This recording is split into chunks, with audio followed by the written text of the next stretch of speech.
everyone, this is Tim from YourSixTech. Today in this video I'm going to show you how to delete games on your PlayStation 5 so you can free up some storage space for more games or updates to download in the future.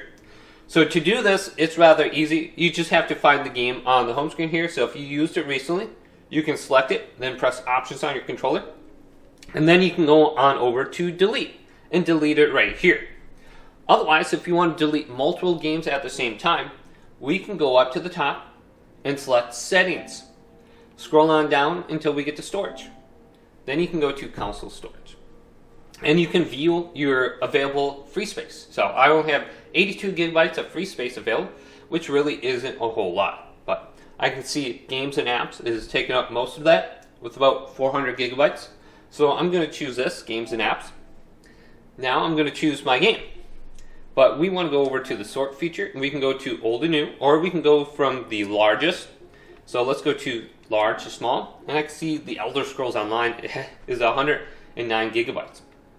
So I can choose my game now. I am going to choose, let's choose Vegas Infinite. What is this? I think that's poker or something like that. So I can delete a game on here. I'm actually going to go to my different hard drive here. So I'm going to go to my M.2 SSD. And then go to games and apps, and I'll delete something off this hard drive. Alright, so under here, I can see Trackmania, so I'm going to press X on it, and then I'm going to go to select items to delete. Now I can checkmark multiple games at the same time. So I have Trackmania. Let's see if I want to delete anything else under here. So we can go to Ghost of Tsushima, bonus content, Ghost of Tsushima, I'll delete that finally. The finals was it was okay. Now I'm going to go on over to where it says delete over here, and then press X on it.